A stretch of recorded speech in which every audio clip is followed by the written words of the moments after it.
sentados mesmo. Obrigado, Patrícia, Jacira, obrigado, Val.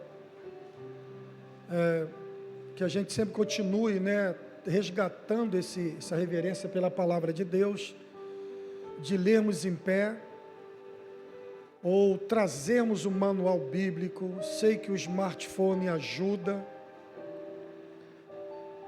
mas vamos sempre manter esse hábito. Então, mas de vez em quando a gente pede para ler sentado, para a gente acelerar.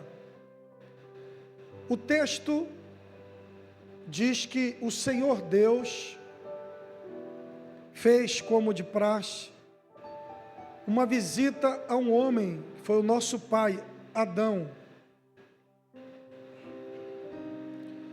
Fez esta visita que era de costume. Em todas as outras ocasiões, Adão nunca fugiu, nunca teve receio, nunca teve medo. Adão olhava para Deus face a face, não necessariamente viu Deus, mas ele não tinha medo dessas perguntas. Adão tinha uma resposta à altura. Adão não viu Deus cara a cara, aliás, homem nenhum jamais viu, mas Adão não tinha dúvida nenhuma de que ele estava ali, como eu quero acreditar que você também não tenha dúvida nenhuma de que Deus está aqui, está contigo, te visitando, e mais do que isso, dentro de você. Mas houve um dia que essa visita de Deus foi uma visita diferente de todas as outras na cabeça de Adão. Essa visita para Adão parecia ser uma visita de cobrança, parecia ser um Natã, como visitou Davi. Aquela visita para jogar em rosto. Não era aquela visita para tomar chá no final da tarde, que aqui é a viração do dia, né? De meio-dia para frente. Não, era na cabeça de Adão, depois de ter pecado, era uma visita para arrebentar, para diminuir, para terminar de jogar pá de cal, para sepultar, para lhe tirar benefícios, para arrancar dele o resto que restou. Não era esta visita. No entanto, devemos concordar que não era também uma visita como das outras vezes. Era uma visita diferente, mas era uma visita diferente no que diz respeito à grandeza de Deus. A magnitude da generosidade de Deus aqui superabundou. Foi diferente das outras porque agora Deus tinha motivo para não visitá-lo. Agora Deus veio para levar, aparece nesta visita, como quem diz, meu amigo cometeu isso e ele, mais do que nunca, ele precisa de mim, porque quem, além da mulher, Adão podia conversar, senão Deus?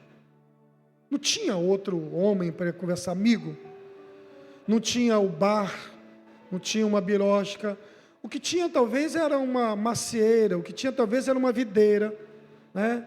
O que tinha talvez era um pomar grande, onde sob alguma árvore frutífera Deus conversava com ele e batia papo, como lá Abraão, carvalho, né?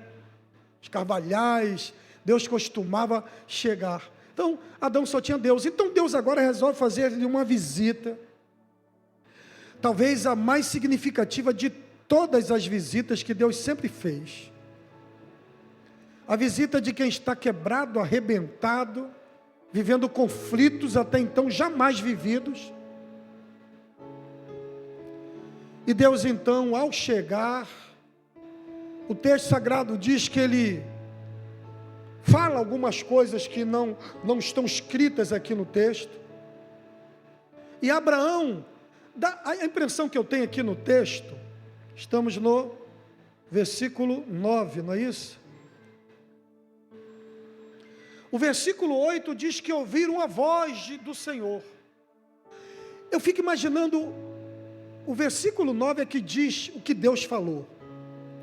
Mas a priori Deus chegou batendo um papo, Deus chegou conversando, não necessariamente com Adão. Olha só, quando ouvir a voz do Senhor Deus que andava no jardim pela viração do dia, esconderam-se da presença de Deus. Observe que a voz de Deus não foi direcionada para Adão. Deus está andando e conversando. Eu quero acreditar que o Senhor Deus foi visitar Adão juntamente com o Senhor Jesus e com o Espírito Santo. E os três estavam num bate-papo gostoso. Os três. Gente, poxa, eu sempre venho aqui e tal. E Deus fez ouvir a sua voz, que Deus estava provocando coisas em Adão, somente no ouvir da voz. Olha ele falando o relâmpago de Thor. E aí Deus então começa a conversar, a falar. Ou Deus estava falando sozinho, poxa, ou então Deus estava falando dentro do plano de salvação universal, com Jesus e Espírito Santo. Aí Adão ouve e foge, corre da presença do Senhor. Vergonha, medo, tantas outras coisas. Aí então, o Senhor Deus percebe isso, verso 9. Ele fala o seguinte: ele foi para mais distante de mim, que é isso que o pecado faz, te distancia de Deus. Ele vai e chama Adão, e chamou o Senhor Deus ao homem: Adão! Não está escrito no texto, só está a pergunta. E ele atenta para aquilo. Agora não é somente uma voz que está falando, mas essa voz agora fala diretamente com ele. Ele faz essa pergunta: onde estás? Essa é uma pergunta que não precisava de resposta para Deus. Essa é uma pergunta que Deus faz, mas Deus já sabia onde ele estava.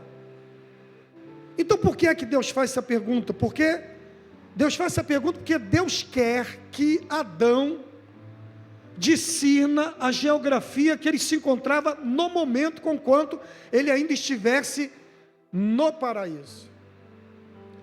E aí a esta altura você está entendendo que eu não estou me referindo a geografia física, eu estou falando da geografia da percepção de vida e de estado mental. Daí você já compreende que essa mesma pergunta pode ser dirigida a quem está também dentro da igreja, não somente para quem está fora de igreja. Porque o que esse texto afirma é que dentro do jardim há pessoas que estão lá geograficamente falando, fisicamente falando, mas talvez estejam distante demais, longe demais, e por isso se faz necessária essa pergunta: onde tu estás? Ora, o que isso tem a ver com as mães nos dias de hoje? Por um lado, as Escrituras Sagradas exaltam as mães que são mães.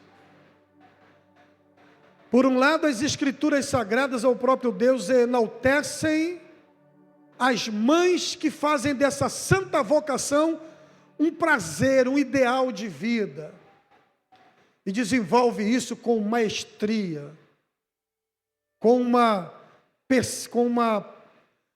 perfeição quase que inimitável, se é que existe isso. No entanto, há tantas outras mães que, em sendo mães, me parece que nunca tiveram essa compreensão do que viria a ser mãe. Esta pergunta aqui tem a ver com essas mães que estão dentro de igreja, fisicamente, numa geografia, estão bem situadas fisicamente, geograficamente, no entanto, no que diz respeito a ser verdadeira mãe, estão distantes. Agora, isso não tem somente a ver com a mãe, não, tem a ver com ser mulher. E aí, você já compreendeu que a mensagem não é somente para as mães ou para o Dia das Mães, é com relação à mulher. Isso porque o Senhor Deus faz uma outra pergunta, que tem profunda ligação com essa aqui. Talvez a gente consiga compreender porque é que algumas pessoas estão dentro de igreja, mas em outras geografias terríveis por aí, porque sofreram profundas influências de agentes que não deviam fazer parte ou influenciar essa pessoa. No verso 11, depois que Adão disse que estava nu, olha o que Deus fez, pergunta para ele: quem te mostrou que estavas nu? Em outras palavras, quem foi que te influenciou? Quem foi que mudou o seu pensamento? Qual foi o agente que fez com que você se convertesse, que você fizesse, apresentasse-me uma nova versão sua? Quem foi esse agente? Onde estás? Tem a ver com essas mães e mulheres que não são mães e mulheres.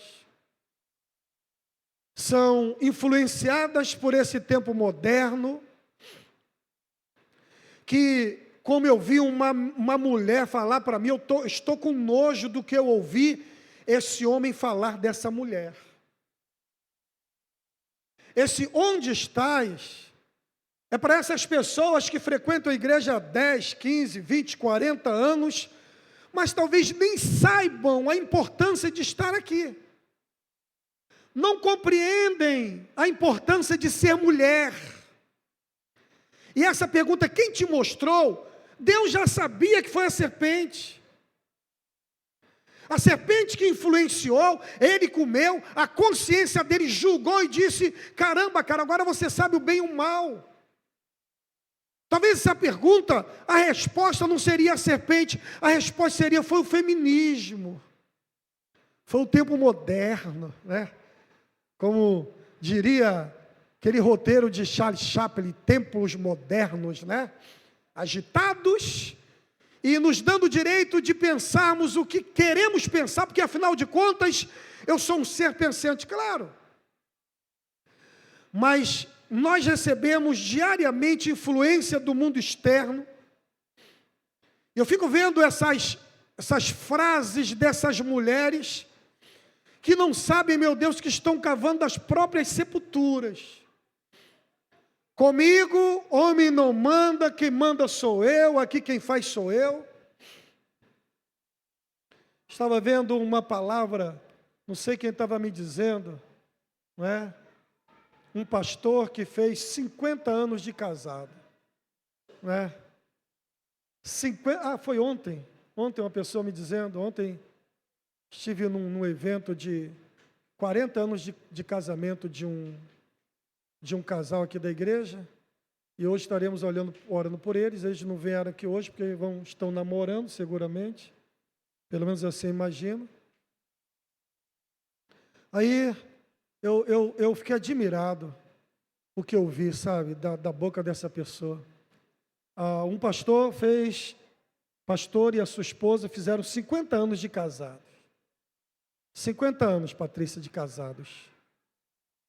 E aí, aquele repórter da igreja, né, lá viu aquele negócio, botar na rede social, entrevistou ela e falou o seguinte: e aí, como é que foram esses 50 anos de casado? Como é que você vê tudo isso? Como é que foi essa jornada aí? Senhora que casou dentro de igreja, né? Como é que foi isso? Já teve vontade de separar? Ela falou o seguinte, com aquela voz já de uma certa idade, falou: não, separar nunca tive vontade, não. Mas eu já tive vontade de matar. Aí se assustaram com aquilo, é mesmo, Separar não tive vontade, não, mas já tive vontade de matar. Aí, quem estava entrevistando falou: como a senhora tão quietinha? Tão quietinha. Eu falei: mas as quietinhas de vez em quando dá vontade de matar o marido, dá mesmo. Agora veja, vontade, como diriam os antigos, é coisa que dá e passa. Aliás, não há na Constituição nenhuma imputação de crime executado quando há uma vontade, ou quando se declara uma vontade. Mas Imagine as vontades que não passaram pela cabeça dessa mulher e ela não fez. Do tipo, larga esse cara. Do tipo, você vai ser submissa a vida toda. Do tipo, vai deixar ele fazer isso contigo. Vocês já perceberam o que as feministas têm colocado na cabeça das mulheres? Que é bonito ser independente. Claro que é legal ser independente. Imagine, você precisar de um marido, para 10 reais tem que estar implorando 10 reais a ele. Estou dizendo que eu vi a minha mãe, na época era cruzeiro. Zito, me dá 3 cruzeiros, me dá 7 cruzeiros. Começava a pedir um dia antes para dar 2, 3 dias depois, como quem dá esmolas. Eu sei que é chato, né, mãe? É chato isso, eu sei. E eu sei também que é delicioso a mulher receber o seu salário, mas isso não lhe tira a responsabilidade de mulher e de mãe. Essa santa vocação, essa coisa extraordinária que é ser mãe. É o marido poder olhar e ver o trabalho braçal que ela executa, que ela exerce, e aqui dentro arrancar dele profundas admirações. É aquela mulher que consegue trabalhar em casa e é uma jornada árdua. Eu não suportaria uma jornada de uma mulher, uma dona de casa, eu já falei isso aqui, e repito e repetirei, eu não suporto. Mas sem haver reclamações, sem parecer que aquilo para ela é um fardo insuportável, é um jugo insustentável, e aí ela, ainda assim, mesmo sendo uma rotina fatigante, ela conseguir fazer aquilo com maestria, com gosto, com prazer. Chegar no final do dia, o marido vê aquela mulher arriada de tanto trabalhar, de tanto se esforçar, cuidar dos filhos, cuidar das coisas, e catando toalha, né, colocando as coisas no lugar que o marido tira, e ainda no final do dia, ela olhar para o dia dela e dizer, eu venci, e aquele entregar de ponto, aquele momento que a mulher entrega os pontos, eu estou arriada, eu não aguento mais, agora eu vou dormir, mas você, como marido, percebe que não sai da boca dela uma única murmuração. Sabe, ela acorda no dia seguinte, está escrito no livro dos Provérbios, sabe? Administra tudo, faz tudo. Aí você olha, enquanto homem que não suporta aquela rotina, você olha para ela e diz, meu Deus, parece uma formiga trabalhando, não para, dia e noite. E ainda consegue, à noite, encontrar palavras para mexer com o lado animal do homem, né? Ainda consegue moída dizer, cara, tu tá um gato, o cara tá feio pra caramba, né? Esquisito, 56 anos de idade, né? Cheio de marcas do sofrimento, queimado pelo sol, né? Camarada chega, tira a camisa na frente dela, aquele peitinho penduradinho, sabe? Aquela coisinha, né, Vitor? Oh, meu Deus! E ela ainda olha para ele e diz, cara, tu tá um gato. Tu tá um gato, sabe? Aquela coisa de namorado, né? De mulher apaixonada, né? E diz, ó, tô de olho em tu, hein? Tô de olho em tu, hein? Não vai ficar dando mole por aí não, que eu tô de olho, hein? Aí entra no carro, ela pega assim, faz assim para ele, ó. Ó, a provocar como quem diz, você é importante para mim. É impossível um homem não elogiar uma mulher dessa. Agora, essa pergunta, onde estás, tem a ver com isso. Quem te mostrou que estavas nu? Quem te mostrou que esse estilo de vida é o estilo de vida que vai te trazer felicidade? Esse estilo de vida que te arrancou, não geograficamente, mas de um propósito de desempenhar o papel como mãe. Quem te mostrou? Quem te influenciou? Quem te transportou desse local para esse local que tu te encontras? Quem? Onde tu estás? E esta é a pergunta para as mães. Onde você está, mãe? Você está no centro da vontade de Deus? Ou você está no centro da vontade do feminismo? Você está no centro da vontade de Deus ou você está no centro da vontade do tempo pós-moderno?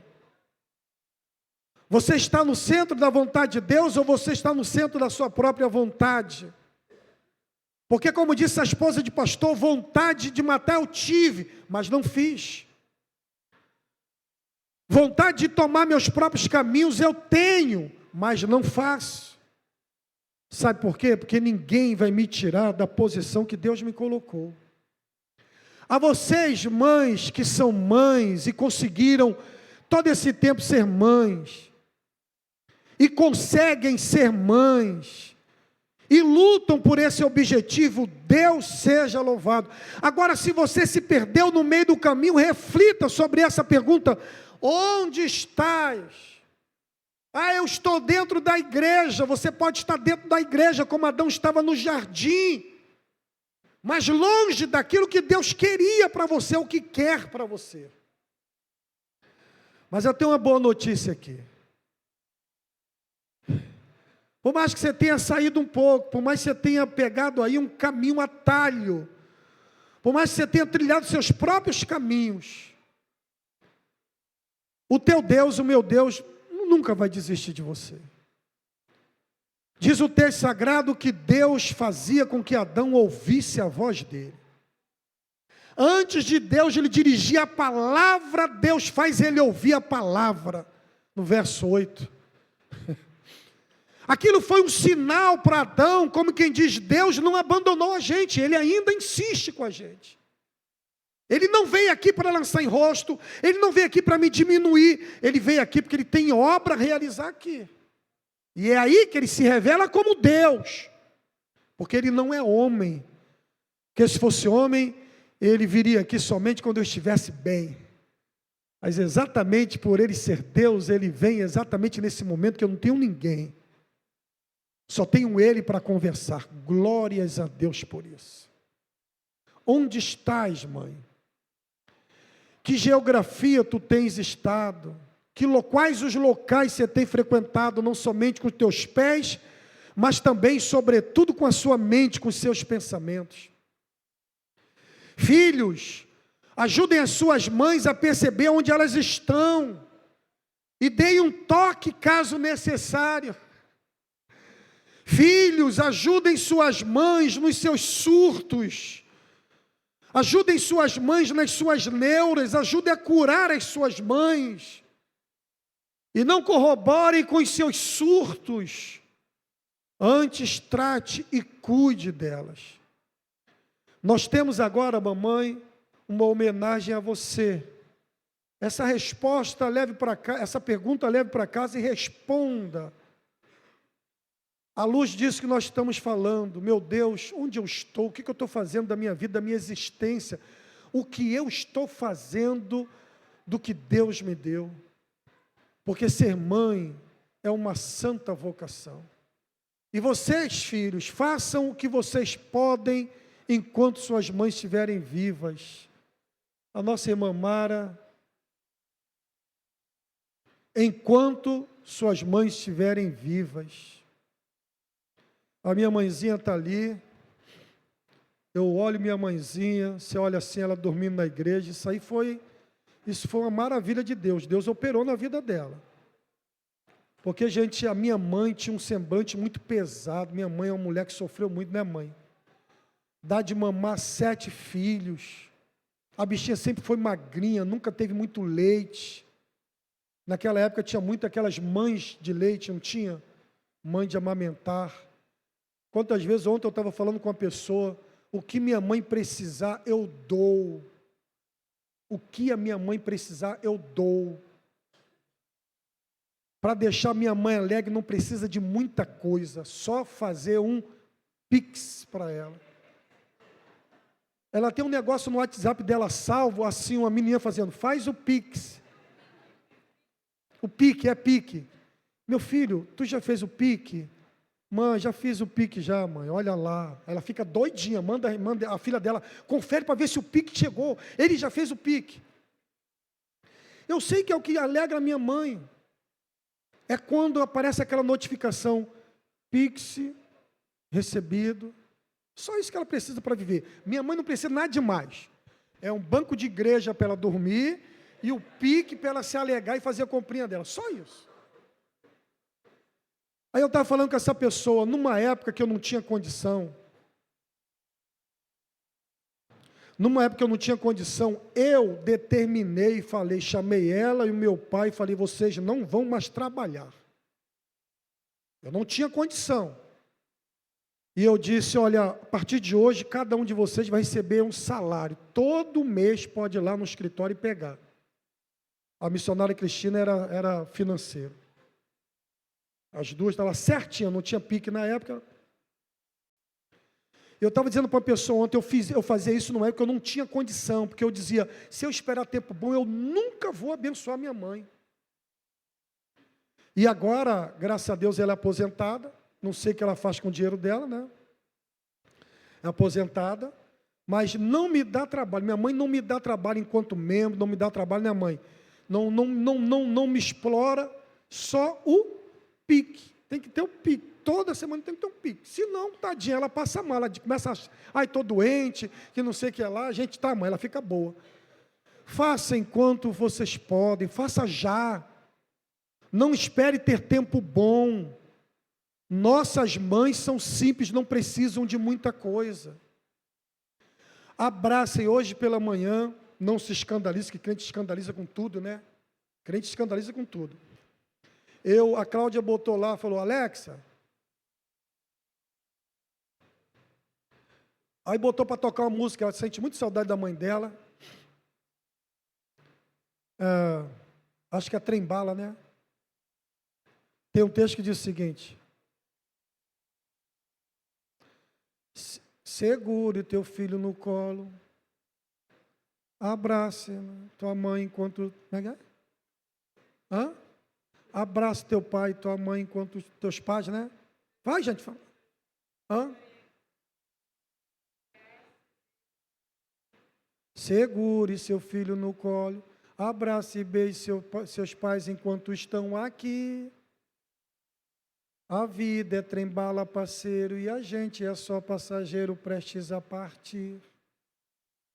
Aí na hora que morre, eu estou dizendo que já foi em tantos enterros, quando morre fica todo mundo desesperado lá, mamãe, não enterra. Normalmente os filhos que fazem o que podem pela mãe, quando acontece isso, são os mais conformados. Normalmente você vai conversar com eles estão chorando também. Mas você diz, rapaz, como é que você está? Estou bem, pastor, estou bem. Estou bem. Agora estou sem minha mãezinha. Mas conformado, os outros, não enterra não. Ai, mamãe. Mas explora a mãe. Arranca o que pode e o que não pode da mãe.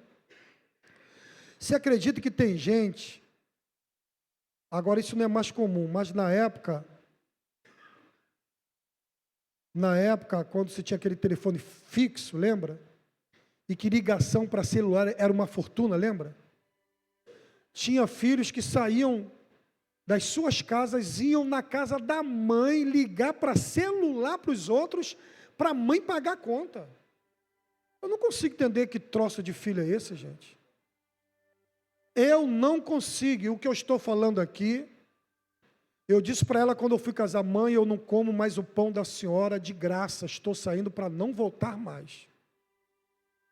E quando eu ia comer na casa dela, eu morava quase em frente à casa dela, que ia comer, sempre pegava 200, 100, dava para ela, falou, não precisa não, meu filho, precisa não, escondido do marido, precisa não, meu filho, precisa não. Ela e a mãe dessa aqui. Quantos sábados daqui para a casa da mãe dela, 4 horas. Eu senti ela triste. Eu dizia, entra no carro, o quê? Vamos para a tua mãe agora. Saí daqui na sexta tarde, 5, 6 horas. Ia, pegava aquele trânsito do Rio de Janeiro, chegava lá 10 horas, passava no mercado, já fazia compra, sabe? Toma, Dante, até. E 200. Precisa não, meu filho. Eu não sei o que essas mulheres têm de guardar dinheiro aqui no sutiã, já viu? Era a mesma coisa pegar, não precisa não, meu filho. Não deixa Zé saber não, precisa não. Achava bonito, sabe, não comer de graça o pão da mãe. Poderia com R$200 parar no restaurante e eu e minha esposa comer bem. Mas eu queria o cuscuz dela, queria o aipim feito por ela. Sabe? Queria, olha, até faz o frango ensopado. Ah, só tem o nosso, pode comprar, quando eu chegar eu reponho tudo, pode fazer. Chegava lá aquele frango com batata, que só ela sabia fazer.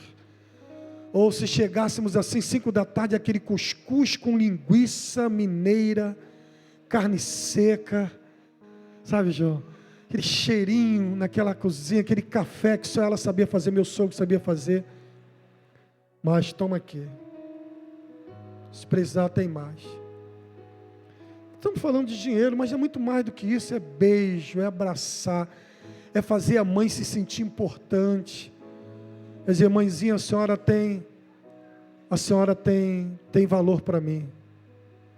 Ela ontem falou uma coisa para mim, foi o meu cunhado, né? Nós fomos para um evento, levei minha mãezinha, e ela falou, olha, aqui eu vou para cada lugar com meu filho, olha só, cheio de orgulho, meu filho me leva para restaurante, meu filho me leva para churrascaria, meu filho me leva para comer japonês, meu filho vai para evento de igreja, me leva. No Rio ninguém me levava para lugar nenhum, não foi? De vez em quando ela dorme, mas tem hora que ela está acordada. Aqui eu saio, ontem mesmo, mãe, estou indo no evento, quer ir comigo, mãe? Eu vou sim, meu filho. Aí também não estava arrumado, avisei muito em cima da hora, não deu para ela ir. Saber inserir sua mãe nos seus planos, no seu projeto. Sabe, se tiver que faltar um domingo, falte um domingo e vá lá visitar sua mãe, dá um beijo nela em outra cidade. Teria maior orgulho em saber que alguém faltou, claro, hoje, não, pastor, eu fui lá em Volta Redonda, fui em tal lugar, vi a minha mãezinha, fiquei sábado e domingo com ela. E é essas mães, que não são mães biológicas, mas que assumiram o papel de mães. Eu digo, por exemplo, a Maiara, com a Camila, né? Que é a mãe adotiva, né? E tem que estar disposta a matar, quando eu digo matar, não literalmente, mas fazer de tudo por ela. Não é? Esse calor, ali Janilda, Janete, Rita, uma é mãe da outra. A mãezinha foi, mas uma cuida da outra, né, Jorge? Tu tem 3 mães aí, Jorge. Eu provei isso na terça-feira, aquela comida que elas fizeram. Deus abençoe. Vamos lá, Mara?